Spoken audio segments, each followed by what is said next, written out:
राजभाषा विभाग की स्थापना के 50 वर्ष पूरे होने के उपलक्ष्य में आयोजित राजभाषा विभाग स्वर्ण जयंती समारोह के अवसर पर सबसे पहले मैं सरस्वती के पवित्र चरणों में नमन करता हूँ। मैं इस कार्यक्रम में शामिल होकर धन्य महसूस कर रहा हूँ। इसके लिए मैं माननीय प्रधानमंत्री श्री नरेंद्र मोदी जी का विशेष आभारी हूँ। उनकी हिंदी सेवा और सभी मातृभाषाओं के प्रति सम्मान भाव के लिए मैं हृदय से कृतज्ञ हूँ।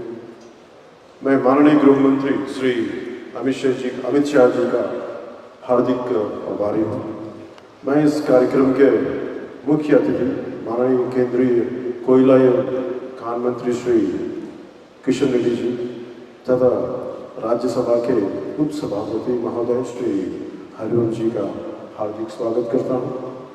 मंच पर आसीन सभी गणमान्य अतिथियों, हिंदी शिक्षाविद प्रोफेसर माणिक्यांबा जी, प्रोफेसर अनंत कृष्णन जी, अंशुली आर्या जी एवं सभागार में उपस्थित सभी लोगों का हार्दिक स्वागत करता हूँ। मैं आप सभी को राजभाषा विभाग स्वर्ण जयंती समारोह की हृदय से बधाई व शुभकामनाएं देता हूँ। साथ ही मैं पूरे देशवासियों को इस हिंदी दिवस की हार्दिक शुभकामनाएं देता हूँ। हमारा भारत विविधताओं का देश है। अलग अलग संस्कृति और भाषाओं से बना है, लेकिन फिर भी हम एक हैं। और इसका सबसे बड़ा कारण है भाषा से जुड़ी हमारी एकता।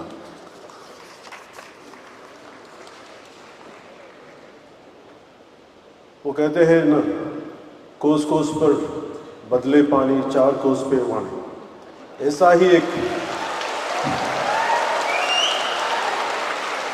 एक उदाहरण नॉर्थ ईस्ट में अरुणाचल प्रदेश का है, जहां 50 से ज़्यादा ट्राइबल लैंग्वेज बोली जाती है, पर एक कॉमन भाषा के रूप में हिंदी उन्हें जोड़ती है।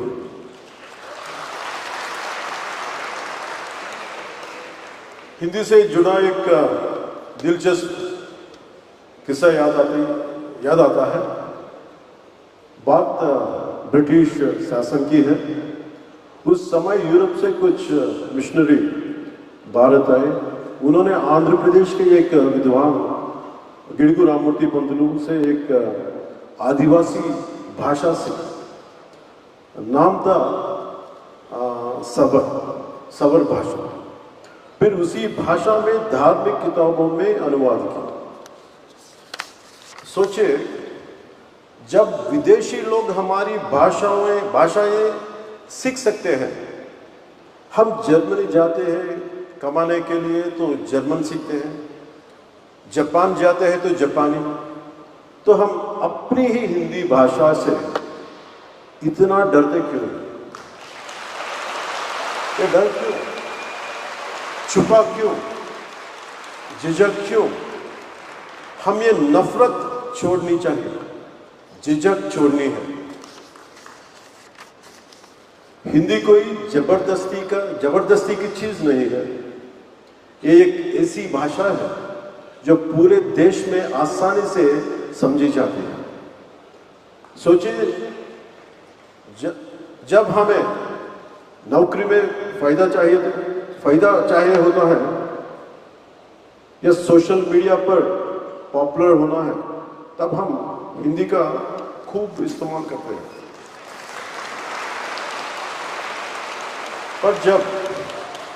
पर जब बात राजनीति की आती है तो कुछ लोग कहते हैं हिंदी जो थोपी जा रही है। अब बताइए क्यों ये सही है? हम अंग्रेजी को मॉडर्न कहकर अपना सकते हैं, तो हिंदी को अपनाने में शर्म कैसे?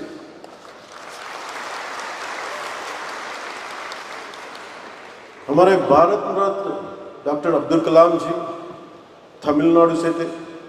लेकिन हिंदी को बहुत पसंद करते थे। वो कहते थे भाषा वो होनी चाहिए जो दिलों का जोड़े।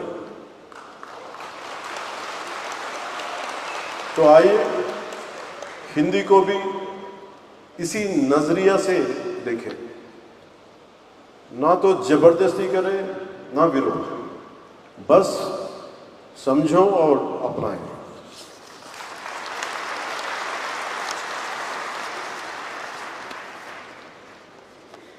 इस स्वर्ण जयंती के मौके पर आइए एक छोटा सा संकल्प लें।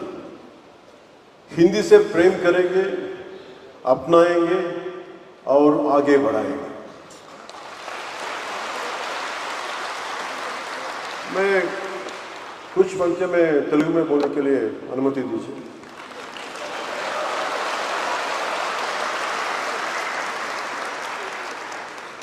ఒక బెంగాలీ గీతం జాతీయ గీతమైంది, ఒక పంజాబీ భగత్ సింగ్ భారతదేశానికి ఒక రెవల్యూషనరీ ఐకన్, రాణా ప్రతాప్ శౌర్యానికి దేశానికి ఎక్కడో రాజస్థాన్లో ఉన్న రాణా ప్రతాప్, తమిళనాడులో ఉన్న Abdul Kalam missile man of India, Madras presidency Dravida ప్రాంతంలోనున్న ఒకళ్ళు చేసిన జెండా, మువ్వెన్నెల జెండా మన భారతదేశానికి తిరంగా అయింది. ప్రతి భాష జీవ భాష. మనం మాట్లాడే తెలుగు, తమిళ్, కన్నడ, మలయాళం, వారిస, వడియా, ఏ భాషలైనా కావచ్చు, మన మాతృభాష. కానీ రాష్ట్ర భాష మటుకు హిందీ. మనం ఇంట్లో మాట్లాడుకోవడానికి మాతృభాష ఉంది, కానీ మన ఇంటి సరిహద్దులు దాటితే మనకి రాజభాష హిందీ ఉంది.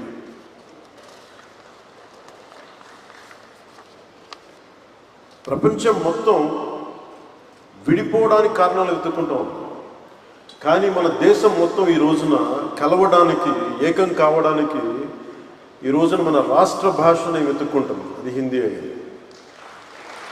నేను అలాంటి రాష్ట్ర భాష హిందీని నేను స్వాగతిస్తున్నాను.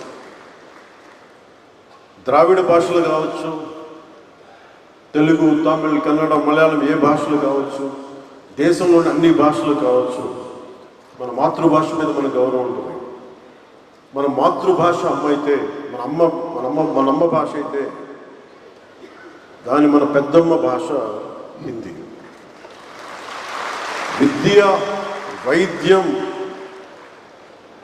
వ్యాపారం, ఉపాధి, వీటన్నిటికీ అన్ని భాషలు, వీటి కోసం అన్ని భాషలు, మాండలికాలు గోడల్ని ఛేదించుకొని వెళ్ళిపోతున్న వీటి అవసరం కోసం. ఇలాంటి సమయంలో హిందీ వద్దనుకోవటం, హిందీని వ్యతిరేకించటం రాబోయే తరాల అభివృద్ధిని పరిమితం చేసినట్టు. ఒకరితో కలవడం అంటే, మన హిందీని నేర్చుకోవడం అంటే మన ఉనికిని కోల్పోవడం కాదు, మనం మరింత బలం చేకూర్చుకున్నాం. ఇంకొక భాషను అంగీకరించడం అంటే మనం ఓడిపోవడం కాదు, కలిసి ప్రయాణించడం. హిందీని రాష్ట్ర భాషగా అడగటం అంటే, రాష్ట్ర భాషగా ఉండటం అంటే it is not a submission, it is an addition. English నేర్చుకుంటేనే కదా మన ఐటీ రంగంలో అందిపుచ్చుకోగలిగాం.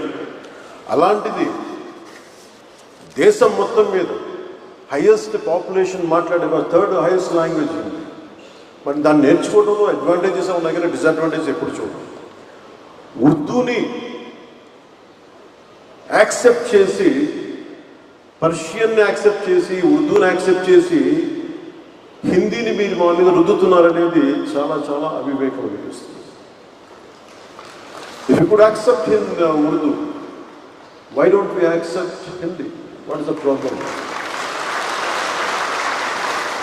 అందుకని ఇంకొకసారి ఈ రోజున south Indian films 31% of the films హిందీలో 70 రెవెన్యూ వస్తుంది.